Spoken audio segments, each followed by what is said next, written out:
Bonjour à tous. J'inaugure ce pupitre à ma face. C'est très agréable d'être ici. Et je suis vraiment heureux de parler ce matin d'un texte que j'aime beaucoup. C'est d'ailleurs celui que je préfère, que j'ai choisi ce matin. J'aime bien, de temps en temps, retourner à ce passage de la Bible, parce que ça me fait beaucoup de bien. Je ne sais pas si vous avez aussi, vous, des endroits dans la Bible où vous aimez retourner de temps en temps pour lire un psaume, quelque chose. La parole de Dieu est vraiment riche, mais toute la parole est importante. C'est mon passage préféré. Je suis vraiment heureux de le lire et de dire quelques mots dessus. Il s'agit de...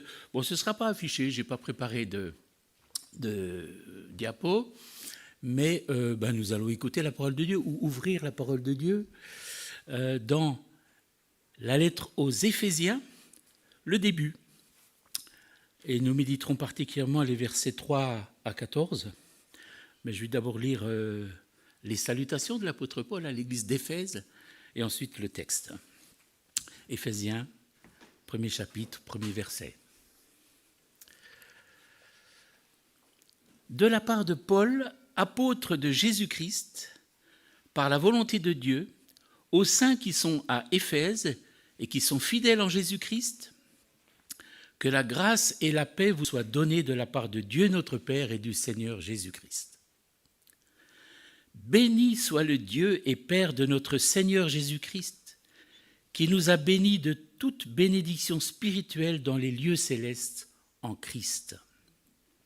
En lui, Dieu nous a choisis avant la création du monde pour que nous soyons saints et sans défaut devant lui. Dans son amour, il nous a prédestinés à être ses enfants adoptifs par Jésus-Christ. C'est ce qu'il a voulu, dans sa bienveillance, pour que nous célébrions la gloire de sa grâce dont il nous a comblés dans le bien-aimé. En lui, par son sang, nous sommes rachetés, pardonnés de nos fautes, conformément à la richesse de sa grâce. Dieu nous l'a accordé avec abondance, en toute sagesse et intelligence. Il nous a fait connaître le mystère de sa volonté, conformément au projet bienveillant qu'il avait formé en Christ, pour le mettre à exécution lorsque le moment serait venu, à savoir de tout réunir sous l'autorité du Messie, aussi bien ce qui est dans le ciel que ce qui est sur la terre. En lui, nous avons été désignés comme héritiers, ayant été prédestinés suivant le plan de celui qui met tout en œuvre, conformément aux décisions de sa volonté, pour servir à célébrer sa gloire, nous qui avons par avance espéré dans le Messie. En lui, vous aussi, après avoir entendu la parole de la vérité, l'évangile qui vous sauve, en lui, vous avez cru. Et vous avez été marqués de l'empreinte du Saint-Esprit qui avait été promis. Il est le gage de notre héritage en attendant la libération de ceux que Dieu s'est acquis pour célébrer sa gloire. Waouh, quel programme, quelle richesse que nous allons entrevoir un petit peu ou beaucoup dans cette méditation. Nous sommes là devant un monument qui, à mes yeux, on peut discuter, est le texte le plus extraordinaire concernant la révélation que Paul a écrite au sujet de notre salut. L'apôtre l'a probablement rédigé au début des années 60, alors qu'il était en captivité. On pense à Rome. Avez-vous déjà été devant un monument imposant par sa grandeur et sa structure ? Devant la cathédrale de Strasbourg, par exemple, on peut contempler les statues et élever progressivement le regard pour suivre des yeux la construction jusqu'au sommet très élevé. C'est magnifique. On se sent petit et admiratif d'un tel monument imposant et harmonieux. On peut avoir une impression semblable devant un spectacle de la nature ou devant une œuvre d'art, en écoutant une belle symphonie, par exemple. Devant le texte que nous avons lu, on ressent aussi cette admiration. On est devant un monument d'une autre nature, une nature spirituelle. Le texte nous conduit vers les plus hautes sphères divines. Il nous révèle les profondeurs du plan du salut de Dieu. Avec curiosité et humilité, mettons-nous à l'écoute de la parole de Dieu en examinant le passage intitulé « Les merveilleuses bénédictions du salut en Christ ». Nous y distinguerons 3 parties. Première partie, prédestinée pour célébrer sa grâce. Ensuite, un salut planifié. Et en troisième, l'évangile pour tous, pour nous, pour vous et pour eux. Prédestiné pour célébrer sa grâce. Alors je lis les versets 3 à 6. Béni soit le Dieu et Père de notre Seigneur Jésus-Christ, qui nous a bénis de toute bénédiction spirituelle dans les lieux célestes en Christ. En lui, Dieu nous a choisis avant la création du monde pour que nous soyons saints et sans défaut devant lui. Dans son amour, il nous a prédestinés à être ses enfants adoptifs par Jésus-Christ. C'est ce qu'il a voulu dans sa bienveillance pour que nous célébrions la gloire de sa grâce dont il nous a comblés dans le bien-aimé. Dans son amour et sa bonté généreuse, Dieu a comblé ses enfants de toute bénédiction spirituelle. Elles sont dans les lieux célestes en Christ. Elles sont dans la communion avec Jésus ressuscité et assis à la droite de Dieu dans les lieux célestes. C'est là qu'elles sont. Il ne faut pas les chercher ailleurs, les bénédictions. Nous sommes ses enfants parce qu'il nous a choisis avant la fondation du monde. Vous vous rendez compte ? Avant que le Créateur ne fasse les cieux et la terre, il pensait déjà à nous. Le psaume 139 déclare « Mon corps n'était point caché devant toi lorsque j'ai été fait dans le lieu secret, tissé dans les profondeurs de la terre. » Je dirais entre parenthèses dans les profondeurs d'un ventre d'une mère.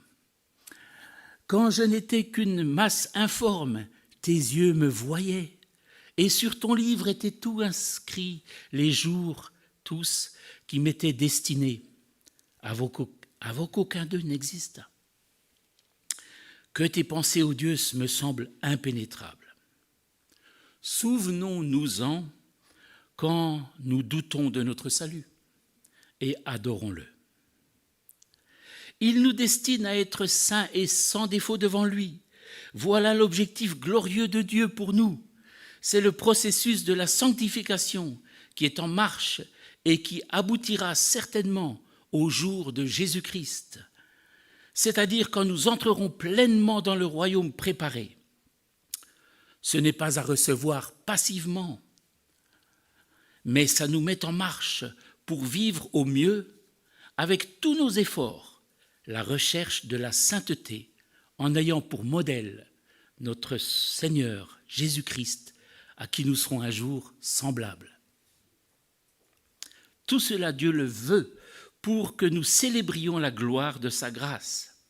C'est à cela que Dieu nous appelle, à célébrer la gloire de sa grâce. La grâce, c'est ce qui est gratuit, c'est ce que nous ne méritons pas. Et en ce qui concerne notre salut, nous n'avons rien fait pour le mériter. Il dépend entièrement de la bonté de Dieu.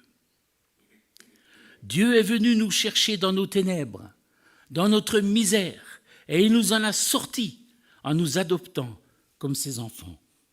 Quel amour! Comment célébrer la gloire de sa grâce? Eh bien, comme nous l'avons fait déjà ce matin, en chantant ses louanges en église.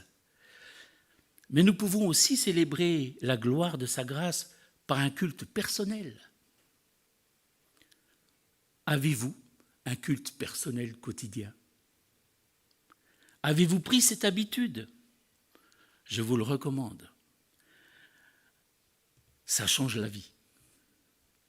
Ça nous facilite la relation intime avec le Dieu vivant qui a quelque chose à nous dire. Écouter la parole de Dieu n'est pas réservé au dimanche matin.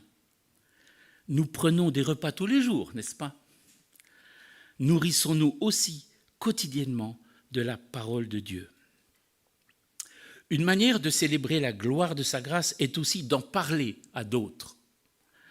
Cela glorifie le Seigneur quand on dit du bien de lui et que l'on parle de son salut merveilleux.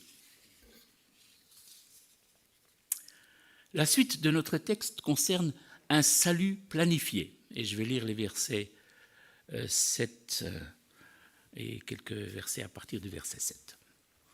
En lui, par son sang, nous sommes rachetés, pardonnés de nos fautes, conformément à la richesse de sa grâce. Dieu nous l'a accordé avec abondance, en toute sagesse et intelligence.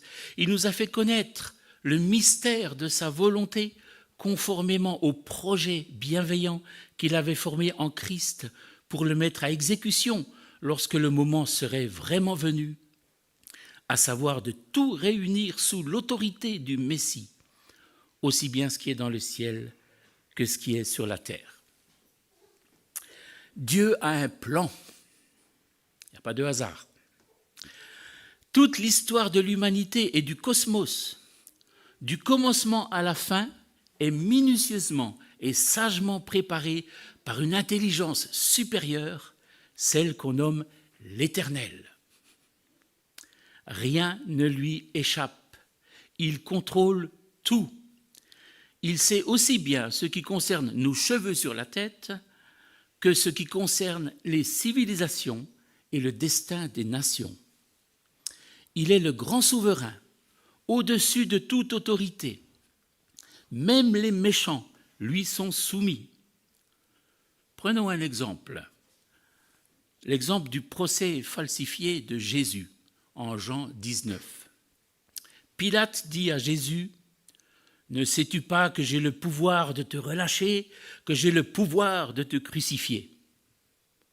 Jésus répondit, « Tu n'aurais aucun pouvoir sur moi s'il ne t'avait pas été donné d'en haut. » On pourrait encore parler de Pharaon, de Nabuchodonosor et tant d'autres.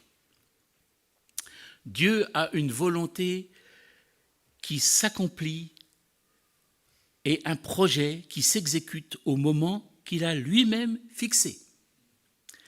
Ceci dit, ne tombons pas dans le fatalisme en baissant les bras devant le mal comme s'il devait inévitablement arriver. Prenons nos responsabilités, combattons le mal et soyons acteurs d'œuvres bonnes que le Seigneur nous donne à faire dans sa grâce. Nous avons parlé d'un plan. C'est un plan. Quel est ce plan? C'est un plan de salut, un plan de sauvetage. En lui, par son sang, nous sommes rachetés, pardonnés de nos fautes conformément à la richesse de sa grâce. Il s'agit de notre rachat et du pardon de nos fautes. Cela nous concerne tous. Cela concerne tous les humains, car ils sont marqués par le péché. Pourquoi? Parce qu'il y a eu la chute dans l'histoire de l'humanité, une rupture de relation, une perte de communion, ce que la Bible nomme péché. Ce mot que l'on peut définir avec un vocabulaire diversifié. Le péché, c'est quoi? Tiens, je vous propose de participer un petit peu ce matin. À vous de prendre la parole, si vous le désirez.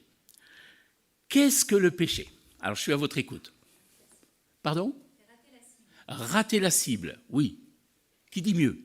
Si on peut dire mieux. D'autres... Pardon? Désobéir, c'est juste, tout ça. Il y a encore des choses qui vous viennent peut-être à l'esprit. Rupture de relation avec Dieu. Allez, encore un. Se séparer de Dieu. Être séparé de Dieu. Encore un peut-être? Désir d'indépendance. Bon. Ne pas vouloir être soumis. Tout ça, ça fait partie, vous voyez, du péché. Et on aurait des tas de choses à dire encore. On peut aussi nommer les péchés, jalousie, convoitise, tout ça. Voilà, c'est vaste, hein, on s'en rend compte. Dans la Bible, il y a 50 termes qui méritent considération. On peut retenir 3 mots principaux. L'un revient 600 fois. Et l'image étymologique est manquer la cible, échouer, se montrer incapable d'atteindre son but ou de respecter la norme. Un deuxième mot peut se traduire par faute, perversité, culpabilité, torsion, courbure. Le troisième a le sens de révolte ou rébellion. Une définition classique est manque de conformité à la loi de Dieu. La réalité du péché affecte tous les hommes. Existe-t-il sur la terre un homme sans péché? Non. Un seul a traversé la vie terrestre sans péché, Jésus-Christ. La Bible raconte l'origine du péché commis par Adam et décrit les conséquences dramatiques qu'il produit tout au long de l'histoire. Mais Dieu a planifié le salut et la Bible décrit l'histoire du salut. Il est annoncé par les prophètes. Ce salut passe par le Messie du peuple juif, qui devient aussi le Messie du monde. D'après le dictionnaire, le Messie, c'est le libérateur désigné et envoyé par Dieu. Comment ce salut se réalise-t-il? Eh bien, en lui, Jésus-Christ, par son sang, nous sommes rachetés, pardonnés de nos fautes. Le sang nous parle de la mort expiatoire de Jésus-Christ. Jésus-Christ est mort pour nos péchés. Il ôte le péché du monde. Il n'y a pas d'autre possibilité que la croix pour résoudre le problème du péché. S'il y en avait une, vous croyez qu'il aurait sacrifié son fils? Dieu est venu lui-même sur terre pour accomplir une œuvre en notre faveur. Il a quitté le ciel de gloire. Il s'est abaissé. Il a aimé et servi les hommes. Il a supporté l'opposition, la haine et les mauvais traitements jusqu'à l'infâme mort sur la croix. Comme un coupable, comme un condamné, alors qu'il était totalement innocent. Il a pris la place que nous méritions. Il a fait cela pour nous, chers frères et sœurs, pour que nous soyons pardonnés de nos fautes, purifiés de nos péchés, libérés dans nos consciences. Ah, quel soulagement, quel cadeau, quelle grâce. Chers frères et sœurs, nous n'aurons jamais fini de contempler le salut de Dieu, ni de célébrer la gloire de sa grâce. Et nous aurons toute l'éternité pour le faire. Le salut est arrivé par la mort et la résurrection du Seigneur. Tout est accompli, mais tout n'est pas encore totalement réalisé. Nous attendons encore que tout soit réuni sous l'autorité du Messie, aussi bien ce qui est dans le ciel que ce qui est sur la terre. Christ règne, et il faut qu'il règne jusqu'à ce qu'il ait mis tous ses ennemis sous ses pieds. Et le dernier ennemi qui sera anéanti, c'est la mort. C'est la mort, le dernier ennemi. Abordons le troisième point, le salut pour tous. Le salut pour nous, le salut pour vous et le salut pour eux. Et je relis les derniers versets de notre passage. En lui, nous avons été désignés comme héritiers, ayant été prédestinés suivant le plan de celui qui met tout en œuvre, conformément aux décisions de sa volonté, pour servir à célébrer sa gloire, nous qui avons par avance espéré dans le Messie. Et vous aussi, après avoir entendu la parole de la vérité, l'évangile qui vous sauve, en lui, vous avez cru et vous avez été marqués de l'empreinte du Saint-Esprit qui avait été promis. Il est le gage de notre héritage en attendant la libération de ceux que Dieu s'est acquis pour célébrer sa gloire. Dans son raisonnement, Paul passe du nous au vous. Le nous, quand Paul écrit nous aux Éphésiens, le nous s'adresse aux chrétiens d'origine juive. Souvenons-nous que les premiers chrétiens étaient juifs. Ils avaient cru que Jésus-Christ était le Messie annoncé dans les Écritures. Paul écrit en lui, nous avons été désignés comme héritiers, nous qui avons par avance espéré dans le Messie. C'est donc une culture qui connaissait le Messie à venir, la culture des Juifs.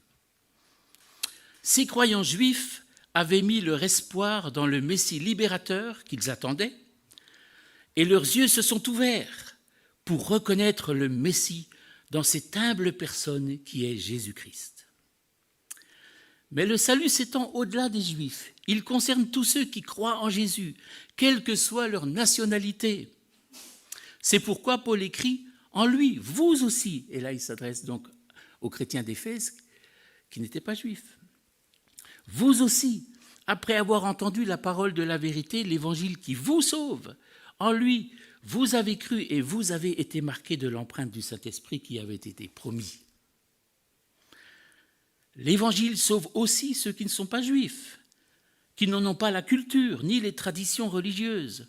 Il sauve ceux qui ont cru et ils sont marqués ou scellés de l'empreinte du Saint-Esprit. Eux aussi sont héritiers au même titre que les judéo-chrétiens. Il s'agit là de nous. Parce qu'à ma connaissance, il n'y a pas de chrétiens d'origine juive chez nous. Peut-être je me trompe, mais bon. Faites-vous connaître si c'est le cas. Il s'agit de nous, des païens étrangers au peuple juif, des personnes d'Afrique, de France, du Brésil, du Sri Lanka, du Portugal, de Macédoine, et beaucoup d'autres aussi, de ces nationalités aussi représentées chez nous. Bref, du monde entier, qui ont été comme des branches mortes greffées sur l'arbre de vie. Paul parle du salut en employant « nous » pour désigner les judéo-chrétiens et « vous » pour désigner les pagano-chrétiens. Mais il pense aussi aux autres, c'est-à-dire à ceux qui croiront ce que Dieu s'est acquis et dont nous attendons la libération et qui célébreront sa gloire aussi avec nous.